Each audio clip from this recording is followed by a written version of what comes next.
ನಾಳೆ ದೆಹಲಿಯಲ್ಲಿ ಕಾಂಗ್ರೆಸ್ನ ಬಹಳ ದೊಡ್ಡ ಪ್ರತಿಭಟನೆ ಇದೆ. ಯಾಕಂದ್ರೆ ಇದುವರೆಗೆ ಇಡೀ ಸಂಪುಟವೇ ಹೋಗಿ ಅಲ್ಲಿ ಪ್ರತಿಭಟನೆ ಮಾಡಿರುವಂತದ್ದು ಇರಲಿಲ್ಲ. ನಾಳೆ ದೆಹಲಿಯಲ್ಲಿ ಕಾಂಗ್ರೆಸ್ ನಾಯಕರಿಂದ ಪ್ರತಿಭಟನೆ. ಇದಕ್ಕೆ ಕಾರಣ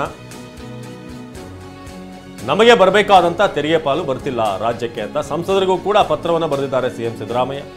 ಎಲ್ಲರೂ ಕೂಡ ಪ್ರತಿಭಟನೆಯಲ್ಲಿ ಪಾಲ್ಗೊಳ್ಳಿ, ನಮ್ಮ ಹಕ್ಕನ್ನ ಕೇಳುವಂತ ಪ್ರತಿಭಟನೆ. ಇದು ಬರೀ ಒಂದು ಪಕ್ಷಕ್ಕೆ ಸೀಮಿತವಾಗಿರುವಂತದ್ದಲ್ಲ. ಮಾಜಿ ಪ್ರಧಾನಿ ಎಚ್.ಡಿ.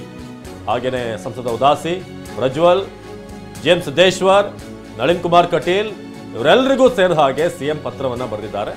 ಕನ್ನಡಿಗರ ಹಕ್ಕು ಸ್ವಾಭಿಮಾನಕ್ಕೆ ನಿರಂತರವಾಗಿ ಅನ್ಯಾಯ ಆಗ್ತಿದೆ. ನಾಳೆ ನವದೆಹಲಿಯ ಜಂತರ್ ಮಂತರ್ನಲ್ಲಿ ಈಗಾಗಲೇ ಸಿದ್ಧತೆಗಳಾಗ್ತಾ ಇದೆ. ನಾಳೆ ದೊಡ್ಡ ಪ್ರತಿಭಟನೆ ಇದೆ. ಕನ್ನಡಿಗರ ಸ್ವಾಭಿಮಾನಿ ಹೋರಾಟ ಇದು. ನಮ್ಮಲ್ಲಿ ಈ ಟ್ಯಾಕ್ಸ್ಗೆ ಅವರೊಂದು ಸ್ಮಾಲ್ ಉದಾಹರಣೆ ಕೊಟ್ಟು ಹೇಳಿದ್ರು. ನೆನ್ನೆ ₹100 ನಾವು ಟ್ಯಾಕ್ಸ್ನ ಅಮೌಂಟ್ ಕೇಂದ್ರದ ಕಡೆ ಕಳಿಸ್ತಾ ಇದ್ರೆ ಬರ್ತಿರೋದು ₹12 ನಮಗೆ. ಇದು ಅನ್ಯಾಯ ಆಗ್ತಿದೆ ನಮಗೆ ಅಂತ ಸಿದ್ದರಾಮಯ್ಯ ನೆನ್ನೆ ಸುದ್ದಿಗೋಷ್ಠಿಯಲ್ಲಿ ಹೇಳಿದರು. ಸೊ ಸಂಸದರಿಗೆ ಸಿಎಂ ಬರೆದಿರುವಂತಹ ಪತ್ರ ಒಂದು ವಿಶೇಷ ಸಂದರ್ಭದಲ್ಲಿ ಈ ಪತ್ರವನ್ನು ತಮಗೆ ಬರೆಯುತ್ತಿದ್ದೇನೆ ಅಂತ ಹೇಳಿ ಕೇಂದ್ರ ಸರ್ಕಾರದಿಂದ ಆಗ್ತಿರುವಂಥ ನಿರಂತರ ಅನ್ಯಾಯ ಮತ್ತು ಕರ್ನಾಟಕದ ವಿಚಾರವಾಗಿ ಕೇಂದ್ರ ಸರ್ಕಾರ ತೋರಿಸ್ತಿರುವಂಥ ಮಲತಾಯಿ ಧೋರಣೆಯ ವಿರುದ್ಧ ನಿಮಗೆಲ್ಲ ಗೊತ್ತಿರುವಂಥ ವಿಚಾರ ಇದು. ಇದರ ವಿರುದ್ಧ ಪ್ರತಿಭಟನೆ ಮಾಡೋಕ್ಕೆ ದೇಶದ ಗಮನ ಸೆಳೆಯೋದಕ್ಕೆ ತೀರ್ಮಾನಿಸಲಾಗಿದೆ. ರಾಜ್ಯದ ಮುಖ್ಯಮಂತ್ರಿಗಳು ಬರೀತಿರುವಂಥ ಪತ್ರ ಅಂತ ಎಲ್ಲ ಸಚಿವರು, ಶಾಸಕರು, ಸಂಸದರು ಸೇರಿ ದೆಹಲಿಯ ಜಂತರ್ ಮಂತರ್ನಲ್ಲಿ ನಾಳೆ ಒಂದು ದಿನದ ಧರಣಿ ಸತ್ಯಾಗ್ರಹವನ್ನು ನಡೆಸಲು ತೀರ್ಮಾನಿಸಿದ್ದೇವೆ.